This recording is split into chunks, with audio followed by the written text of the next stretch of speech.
Salve, salve nação! Saudações rubro-negras! Galera, separei aqui pra vocês um corte da Band, canal Jogo Aberto, link na descrição como créditos.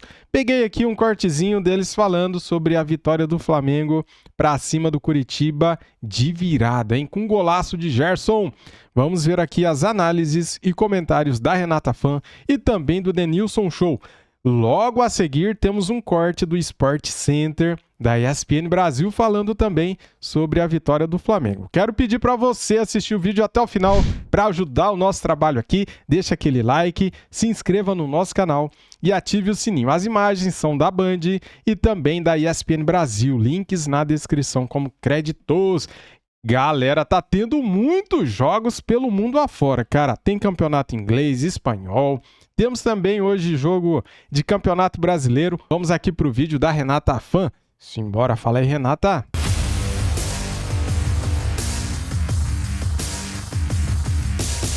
Semana passada, eu estava em lua de mel com a torcida do Flamengo, Copa do Brasil, eliminou o Grêmio, aquela coisa toda. Agora, acabou, né? Próxima rodada, Flamengo e Inter pelo Brasileirão. E é o seguinte, o Mengão foi ao Paraná enfrentar o Coxa. Jogo duríssimo. Parecia que 2-2 seria o placar final. Mas quando Gabigol, Arrascaeta e também Gerson estão no dia certo, o Flamengo ganha 3-2 no finalzinho, com uma pintura, um golaço do Gerson. E teve abraço do Gerson no São Paulo. Um abraço no São Paulo. Que bacana. A preocupação hoje é que o time tende a ser defensivamente um pouco vulnerável. Então vamos ter que mudar a forma ou nomes próprios para tentar ser uma equipe mais sólida nesse aspecto. Mais sólido nesse aspecto. Algum tipo de dificuldade anímica. Tomou um gol muito cedo, o que gerou uma dificuldade anímica junto com o desgaste. Alguns jogadores que vinham um pouco complicado, com um alerta físico como o Bruno Henrique e o Pulgar. Mas a equipe com mais desordem foi buscar. Creio que, no balanço, a vitória foi merecida do Flamengo. Mas, como sempre falo, muita coisa para corrigir. A responsabilidade, enfatizo, ela é toda minha, tá? Mas eu, como líder desse grupo também, eu tenho que delegar as responsabilidades, né? Tem certas situações que fogem do contexto tático, do contexto da estratégia do jogo, né? Então a gente tem que se cobrar com relação a isso. E eles foram cobrados. Sempre bom tempo de treinamento. Sempre é bom tempo de treinamento, mas a evolução está relacionada com aquele que projeta e também aquele que executa. Temos que saber que o futebol tem muito a ver com estruturas ofensivas e defensivas. Agora o Flamengo tem uma semana inteirinha para treinar para a próxima partida do Brasileiro, que é contra o Internacional, como bem lembrou a Tati. Mas vamos falar um pouquinho do jogo. Poxa, numa situação horrorosa, lutando, mas permanece no Z4. E a gente está mostrando o momento mais emblemático do jogo. Quando o Gerson define o placar em 3-2 e vai direto, fecha até o olhinho, olha que bonitinho. Abraço de olho fechado, é um abraço carinhoso, aí, né? Não é assim? Tem um sentimento aí, né? Aqui, envolvido, ó. Né? Olha lá. Vamos, meu treinador. Tamo junto. Olha, eu não sei o que tá acontecendo, mas fato é que quando os caras resolveram finalmente conversar, colocar os pingos nos is e nos jotas, parece que o Flamengo tá pelo menos mais consciente, mais focado em objetivos. Um jogo que poderia ter terminado empatado, o Gerson definiu a partida. O Coxa não jogou mal, teve seus momentos diante do seu torcedor, mas o Flamengo tem elenco, tem técnica e lutou até o final. Quando você joga com o time com a qualidade do Flamengo, as oportunidades, sejam elas muitas ou poucas, durante o jogo você precisa aproveitar o máximo delas. O Curitiba não conseguiu fazer isso, acabou sendo surpreendido no finalzinho. Vale lembrar aqui, Loirão, e dar uma moral pro Bruno Henrique, que o Bruno Henrique tem jogado... eu acho que alcançou o nível que ele já jogava antes da lesão dele. Um jogador extremamente importante. Ele joga dos lados do campo e em algum momento na segunda parte, já pro finalzinho, ele ficou mais centralizado. O São Paulo já fez isso algumas vezes com o Bruno Henrique. Mas falando do Curitiba, o Curitiba luta na parte de baixo da tabela praticamente o campeonato inteiro. Só que esse tipo de jogo, contra um adversário do tamanho do Flamengo, você precisa aproveitar as oportunidades. Se você não aproveita as oportunidades, uma hora ou outra, o maior time, com todo o respeito, ou de repente com um salário melhor, tecnicamente o time melhor, ele vai ter uma oportunidade e ele vai acabar aproveitando, como foi o caso do Gerson no final do jogo. O Curitiba ainda reclama de um pênalti, uma bola na mão do Wesley. Mão na bola ou bola na mão? É uma discussão essa parada, né? Bola na mão. Tem sido intensa e frequente. Pra mim não teve a intenção nenhuma, um movimento completamente natural do Wesley. Você vê que é uma finalização, ele tenta chutar, ele erra, bate no goleiro, aí vai no braço dele. Ele tá de costas, a bola bate no braço dele. Pra mim o árbitro Klaus, nesse caso, teve aí tomou a decisão correta, na minha opinião. Muito bem, agora vamos falar de outro time carioca. O Henrique Torre, hein? E esse é o Pedro, só. Minutos do Pedro nos últimos 9 jogos do Flamengo. 15, 13, 0. Aí contra o Olímpia não foi relacionado. Noventinha contra o Cuiabá, foi quando perdeu, né? Contra o Olímpia não entrou em campo, contra o São Paulo 27, contra o Grêmio 13, contra o Curitiba 8. No jogo de ontem ele até tira o Gabigol e escolhe o Luiz Araújo, né? Aí até o Bruno Henrique que passou a jogar um pouquinho mais centralizado e, de fato, o Pedro tem tido pouco tempo, né, com o Sampaoli nesse último recorte, Donk. E ontem, especificamente, dentro do que a gente falou, né, de um Flamengo como o jogo impôs, assim, até o Flamengo ser mais objetivo, mais vertical, eu acho que fazia sentido não ter o Pedro. E apesar seria muito fácil falar, mas o Flamengo não jogou bem, então teria que ter colocado o Pedro antes. Seria, acho que, muito cômodo. Dentro da estratégia, eu acho que até fazia sentido. Em outras circunstâncias, eu acho que a gente pode falar de um Pedro ter mais minutos em campo. É um cara de grande qualidade, ainda, lógico que não desaprendeu, embora não viva um momento que há poucos meses o levou para a seleção brasileira, para uma Copa do Mundo, e com todos os motivos. Mas ainda tem a questão do estilo do Sampaoli também ser de um atacante mais de mobilidade. Eu acho que isso com certeza está influenciando na minutagem baixa do Pedro. E essa questão do estilo, novamente ontem na entrevista, surgiu essa discussão, porque o Sampaoli voltou a falar que ele está ainda trabalhando para que os jogadores se adaptem à maneira que ele gostaria de ver o time jogando. Marra, você acompanha na Premier League, em outras grandes competições também, grandes treinadores, grandes referências, e o Sampaoli é um treinador mundial também. Qual que é o padrão? O treinador se adaptar aos jogadores ou os jogadores se adaptarem ao treinador? É difícil. É porque quando a gente fala de Premier League, a gente fala de tipo Guardiola. Que é um cara muito grande, né? Os jogadores sabem que eles vão ter que se virar. Eles vão ter que se virar. Se eu tive dificuldade de assimilação, passou já. Um outro pegou meu espaço, tudo. No sábado teve o jogo do Liverpool. O Klopp está mudando completamente o meio campo. E ele muda o meio campo, na primeira rodada, ele faz uma adaptação ao McAllister, jogador campeão do mundo, com a seleção da Argentina. O McAllister vira um primeiro volante. Era por falta de elenco, porque o Liverpool perdeu os seus volantes. Mas, assim, o McAllister deu entrevista depois, assim, estou super honrado, super feliz, eu realizei um sonho, tudo. Assim, o cara tem que se virar.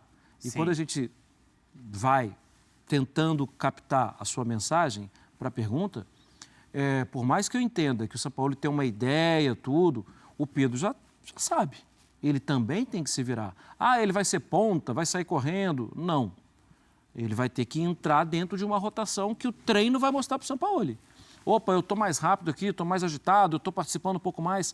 Cara, não é isso que o Gabigol faz? Sim. De sair de uma posição central, de baixar, para o Bruno Henrique entrar e tal. Assim, eu acho que o Pedro também tem que criar essa pulga atrás da orelha do Sampaoli. E se ele não criar, aí eu vou complicar um pouquinho a pergunta, porque o Pedro é um ativo do clube. O Sampaoli tem que pensar qual a melhor maneira de utilizar. Sim. Ele também tem que se virar nisso. Do jeito que tá dando resultado, tal assim, mas não está jogando bem. O Sampaoli também tem que se virar. Porque isso não envolve só o Pedro, né? Claro que a questão do Pedro é a mais evidente, porque é um personagem aí das últimas semanas. Mas é que eu acho que tem coisas... por exemplo, ontem o Everton Ribeiro também não estava no time, né? O Ayrton Lucas é um cara que perdeu espaço. Eu acho que tem coisas também no treinamento que a gente não tem acesso, que mostram para os técnicos o que fazer. Sim. E aí, assim, talvez o Pedro precise convencer o Sampaoli no treino. Eu não estou lá no treino, tá? Não sei como é. Mas você começa a tentar juntar os cacos aí, acho que ele precisa ser convencido no treinamento. Por quê? Porque o Vitor o convenceu. Exato. Alguma coisa está acontecendo no treinamento, entende? Há algum tempo o Wesley não convencia. O que a gente falava era, a contusão do Mateuzinho, vai complicar, tal. Wesley. Hoje não há questionamento em cima dele, né? Tem alguma coisa. Porque, poxa, tem tanta gente que está esperando isso para até marcar... O torcedor aí que veio da Finlândia. Às vezes o cara queria se programar para estar aqui na final e ele não sabe quando é o primeiro jogo, quando é o segundo. Concordo. Não sei qual é o motivo, assim, de tanto mistério para não ser sorteado logo. Não, concordo plenamente. É um evento, né? Claro. Você compra passagem. Acho até legal ser no final de semana, poxa, se deu para encaixar... Ótimo, né? A gente estava acostumado no meio de semana, mas sendo no final de semana, maravilha, mas sorteia logo. E convenhamos que sorteio não é algo que exige uma preparação. Vamos sortear agora, Donk? Daria pra fazer aqui. Vamos? Vamos lá, como é que a gente vai fazer? Acho melhor não. Não, tudo bem, mas... Vai dar uma confusão. Mas Mas, poxa, vamos sortear logo, né? Isso daí, até para todo mundo conseguir se programar. A gente falava das mudanças no time titular do Sampaoli, que é uma característica dele que a gente tem que os jogadores têm que entender. Mas isso está atrapalhando essa falta de regularidade do Flamengo? Vocês acham? Que assim, tantas mudanças, ou no esquema, ou nas escolhas, isso afeta a regularidade do time, que era algo que a gente tinha discutido aqui também? O Vitor Pereira mudava muito o time também, né? Assim, é comum. Acontece. Assim. Eu acho que o time não tem perdido uma identidade de jogo. Sim. Mais ou menos a mesma identidade de jogo. Eu acho que se mudasse muito isso, comportamento com e sem a bola, eu acho que interferiria mais. Ou aquele estilo que o Donk falava, o Atlético tinha um treinador que tinha um estilo, agora mudou para outro. Eu acho que o time está sentindo. O Flamengo não passou nem perto de ter uma mudança brusca que teve o Atlético Mineiro, por exemplo, para seguir 2 exemplos de times que teve uma mudança de técnico nessa temporada. A questão, para mim, maior não é nem de incomodar dele fazer isso, é natural. Acho que até ele encontrar o time dentro do que ele pensa para o futebol, ainda mais num elenco como o Flamengo, que te permite de ver o jogo, de ter inúmeras possibilidades de jogo devido ao talento. Parece que às vezes ele encontra o time e depois ele desencontra. E esquece. Encontrei, perdi de novo na rodada seguinte. E aí também tem a própria questionamento assim, de atuação de alguns jogadores. A gente vai lembrar mais uma vez do exemplo do Cuiabá. Como o Flamengo caiu naquele jogo, não vai, é questão tática, não é questão de mudança de E o peça. início do segundo tempo ontem. Exato, também. Início do segundo tempo ontem, sim. O Curitiba voltou no intervalo, o Flamengo não. Exato. Tem algumas coisas assim que saem do... é uma decisão do treinador. Não, tem algumas coisas que são decisão dos jogadores. Aliás, no futebol, acho que a maioria das coisas é decidida ali no campo, né? E assim, uma atitude completamente diferente do time adversário no início do jogo. Ô, gente, vamos jogar, ué. É o gol que o Grêmio tomou. Enquanto o Santos enxergou, essa bola não vai sair, o outro já está lá querendo bater um lateral, que a bola não tinha saído. Atitude diferente. E o Flamengo tem passado por essas oscilações, né? Várias vezes o Flamengo oscila a atitude em campo. O próprio Sampaoli ontem, Cícero, falou que o time precisa sim evoluir taticamente, mas que também, tecnicamente, alguns jogadores não estão no nível que ele desejava ver. É verdade, mas veja bem, o time precisa evoluir tecnicamente, mas como? Ele tem que explicar o que está faltando para evoluir tecnicamente. É o quê? O treinamento não está bom? A sequência de jogos com essa mudança também a todo momento, será que isso também não prejudica? É fácil o Sampaoli chegar na coletiva e depois dizer que o time precisa melhorar, que houve uma falha de atenção, mas será que ele também não tem que olhar no espelho, se olhar, saber se ele não está errando nos treinamentos, a forma de treinamento, se ele não está errando a deixar os jogadores inseguros com tanta mudança, o jogador não sabe o que precisa fazer para conquistar uma posição no time do Flamengo, ser titular, quando pensa que é titular, é sacado do time, e aí não tem uma sequência mais de jogos. O caso do Everton Cebolinha é típico, não estou defendendo o Everton Cebolinha não tem procuração para isso, mas um jogador como o Everton Cebolinha, que de repente passa a não ser mais aproveitado nem para entrar no final do jogo, então será que esse jogador não tem uma conversa com o treinador? Será que ele conversa? Ou será que o Sampaoli conversa individualmente com cada jogador? Para explicar a situação, o que ele precisa melhorar para voltar a ser aproveitado. Então, eu acho que o Sampaoli tem que fazer uma reflexão também, se o trabalho dele está funcionando bem, se ele precisa se reciclar, se ele precisa melhorar aspectos do seu trabalho, do seu dia a dia. Falou tudo, Cícero. É isso aí, cara. Eu falei isso ontem aqui no vídeo que eu fiz da entrevista de Sampaoli. Falei tudo isso. É isso aí, o Cícero Melo começou com tudo a semana, hein? Porque é semana de Conmebol Libertadores e Copa Sul-Americana. Valeu, Cícero. Obrigado. Um abraço a todos. Muito bem, cara. Se era tempo que o Sampaoli queria para treinar, agora ele tem. Ele tem essa semana cheia. No dia 26/8, o Flamengo recebe o Internacional. Sabadão agora, às 18h30. Depois, no outro fim de semana, o Flamengo visita o Botafogo às 21 horas no dia 2/9 e depois teremos a parada de datas FIFA. Flamengo, então, como vocês podem ver, tem 3 jogos só pelo Campeonato Brasileiro até o dia 13/9. Hoje é dia 21 de agosto, então o Flamengo terá 3 semanas cheias para treinar, né, galera? Com tanto tempo para treinar, não vai ter desculpas, hein? Eu sei que na última data FIFA a gente tomou, né?